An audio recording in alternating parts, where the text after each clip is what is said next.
부자 되는 정보만 쏙쏙 뽑아서 여러분께 전해드리는 부자들은 경제신문을 읽는다. 오늘은 유스탁 유창희 대표와 함께하겠습니다. 안녕하세요, 대표님. 안녕하십니까? 예, 반갑습니다. 일단 제가 앞서서 이제 브리핑한 거 내용 보면 네. 전 세계 글로벌 증시가 그야말로 뜀박질을 하고 있는데 네. 우리 시장은 사실 좀 더딘 그런 느낌이거든요. 시장에 대해서 어떻게 보고 계세요? 뭐 엄밀히 따지면 뭐 코스피 같은 경우는 신고가를 경신을 좀 하고 있는 모습을 보여주고 있습니다만은 코스닥 같은 경우는 여전히 지난 뭐 한 9월달, 10월달 고점을 못 넘기고 있는 모습이기 때문에 말씀하신 것처럼 우리나라 증시는 세계 시장이 상당히 좋은 모습하고 비교한다라면 오르곤 있습니다만은 상대적으로 덜 오르고 있는 분위기는 여전히 있다 생각을 좀 하고 있습니다. 하지만 저는 시간이 계속 경과될수록 중소형주들도 힘을 낼 가능성이 높다라고 생각을 좀 하고 있고요. 그리고 어찌됐든 지금 세계 시장에 그동안 좀 꼬였던 부분들이 연말로 갈수록 좀 풀리는 부분들이 좀 있고, 여기에 어떻게 보면 최대 수혜를 받을 수 있는 국가 중에 하나가 또 우리나라거든요. 미중 무역 문제 이슈 해소라든지 이런 전체적인 분위기 자체가 우리나라 기업이 좀 수혜를 입을 수 있는 부분들이 좀 있기 때문에 주가 자체는 저는 조금 더 우상향할 수 있는 분위기는 있다. 그렇기 때문에 무리하게 함부로 고점을 예단하기보다는 좀 끌고 가신 전략을 연말까지는 더 이어가실 수 있지 않을까 생각하고 있습니다. 예. 우리 시장 양호할 것이다 이렇게 말씀 주셨는데 과연 이 두 종목도 끌고 갈 수 있는 건지 반도체 투톱 이야기 계속 해보겠습니다. 계속 좋은 이야기가 나오고요. 오늘도 DB금융투자라든지 또 다른 복수의 증권사에서 관련 긍정적인 평가를 내놓으면서 목표 주가 상향 조정이 나오고 있습니다. 미중 무역 분쟁이 완화되면서 그리고 최근 들어서 분위기가 좋아지고 있는 게 D램 가격의 반등이 시작됐다라는 것이 실질적으로 잡히고 있다라는 점입니다. 삼성전자와 SK하이닉스 내년에 실적 개선 예상이 된다. DB 그리고 하나 금투에서 이야기를 하고 있고요.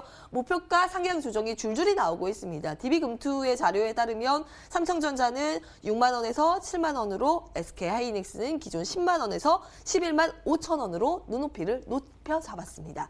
일단 달리다가 어제 오늘은 조금 차익 매물로 인해서 주가가 쉬어가고 있는 분위기 삼성전자가 나타나고 있는데요. 이 두 종목에 대해서 어떤 평가 가지고 계세요? 일단 이 두 종목이 없으면 우리나라 증시가 버틸 수가 없겠죠. 가장 시가총액을 많이 차지하는 두 기업이기 때문에 상당히 꼭 증시가 상승하지 않더라도 관심을 가져볼 수밖에 없는 기업이라 생각하고 있고요.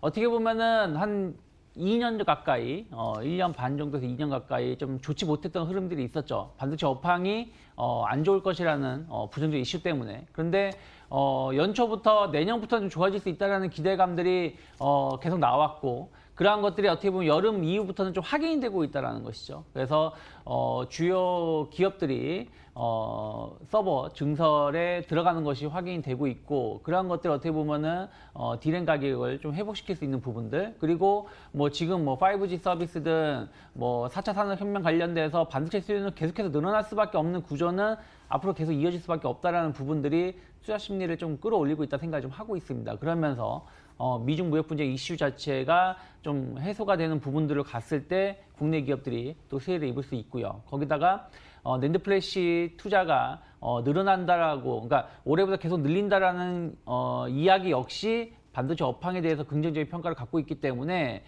저는 증시가 고점이 어디까지 갈지 모르겠습니다만은 증시 자체가 2,700을 갈지 2,500을 갈지 모르겠습니다만은 꼭 그렇게 못 간다고 하더라도 삼성전자나 하이닉스의 주가 자체는 저는 안정적인 흐름은 내년에 계속해서 이어질 가능성을 좀 열어놓고 접근하실 필요가 있지 않을까 생각하고 있습니다. 네네. 그러면 기존에 이 종목을 가지고 있지 않다라고 해도 지금 접근 가능하다라는 말씀이세요? 저는 충분하게 지금 신고가를 내기 때문에 좀 단기적 부담은 될 수 있겠습니다만은 주식이라는 건 리스크 없이 주식을 매수할 수 있는 부분들은 아니기 때문에 약간의 손실을 감안한다고 하더라도 한마디로 분할 매수 관점에서 보신다라면 지금 가격대에도 충분히 저는 매수를 해볼 수 있다 생각 좀 하고 있습니다. 예. 지금도 괜찮다. 그렇다면 반도체 투톱 말고요. 반도체 장비, 소재 쪽 이런 중소형 업체에 대해서는 어떤 의견 가지고 계세요? 만약에 하이닉스하고 삼성전자가 긍정적 평가를 하고 있는데 국내 중소형 반도체 소재, 부품 장비주들에 대해서 부정적으로 말씀드릴 수는 없겠죠. 당연히 같이 움직이는 상황이기 때문에 긍정적으로 보실 필요가 있다 생각을 좀 하고 있습니다. 그렇기 때문에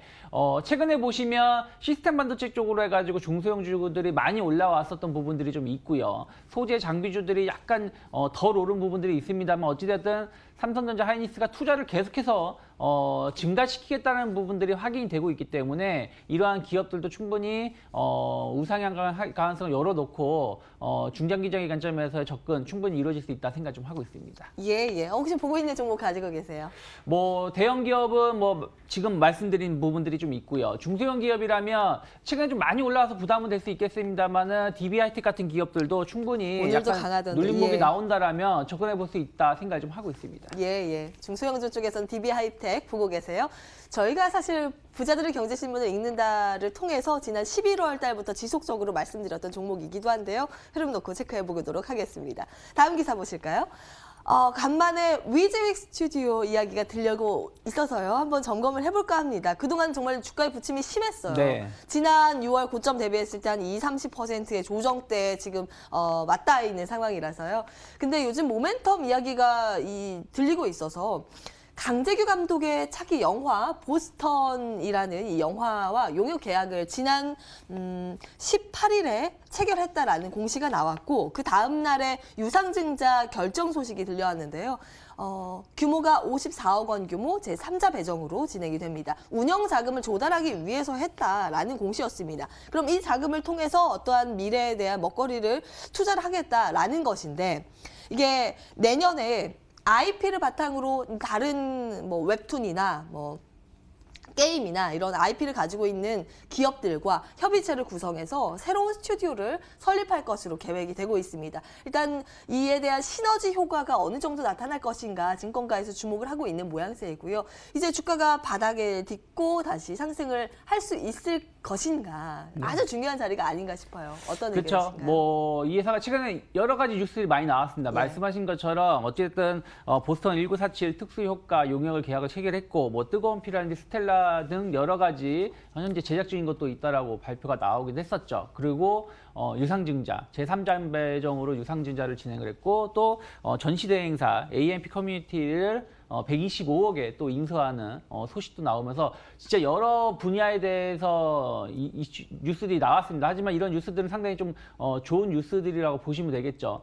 주가가 얼마 전에 좀 급락을 했었던 부분들은 3분기 실적 실망감 때문이에요. 3분기 매출은 93억, 뭐 한 72% 정도 늘어나는 부분들을 보여줬는데 영업이익이 8억 정도였다는 것이죠. 오히려 37% 정도 급감을 하면서 주가가 좀 급락세를 보여줬었고 이 회사가 작년에 상장을 했을 때 연간 영업이익 100억을 목표로 한다고 했는데 올해 그 100억을 달성하기 힘들 것이라는 전망이 나오다 보니까 주가가 하락했다는 것이죠. 하지만 어찌되었든 이번에 최근에 발표된 뉴스들이 당장 뭐 실적을 폭발적으로 늘릴지 여부를 조금 더 봐야 되겠습니다만은 어쨌든 이 회사가 특수효과 쪽으로는 상당한 기술력을 인정받고 있고 중국 관련해가지고 매출도 좀 늘어나고 있다는 부분들 계속해서 안정적인 실적을 확보하고 있다는 부분들하고 말씀하신 것처럼 여러 가지 지적재산권을 활용해서 내년에 사업을 좀 더 확대하겠다는 어떤 이런 전망은 좀 더 투자 심리를 좀 끌어올릴 수 있다 생각을 좀 하고 있습니다. 그래서 다만 이제 실적 자체, 그러니까 3분기 실적이 상당히 좀 의아할 정도로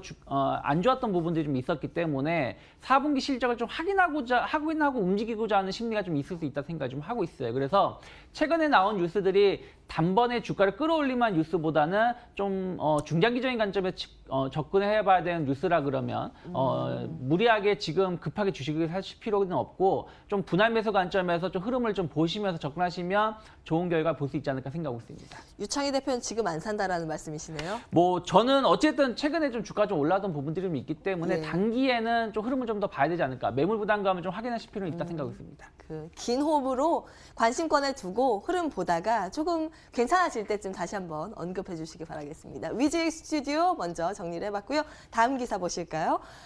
배터리 업체에 대해서 긍정적인 이슈가 들려왔습니다. LG화학이 누적 점유율 글로벌 톱3로 진입을 했습니다. 전 세계 배터리 시장에서 절반을 차지하고 있는 중국 시장이 침체되면서 중국 배터리 제조업체들의 타격을 받았습니다.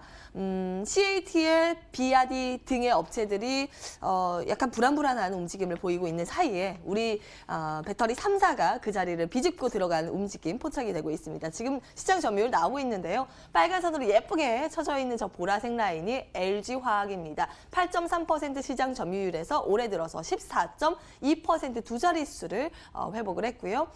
그 위에 바로 검은색 선이 비아디인데요. 비아디가 거꾸로 됐죠. 13.4%에서 6.2%로 역성장됐습니다.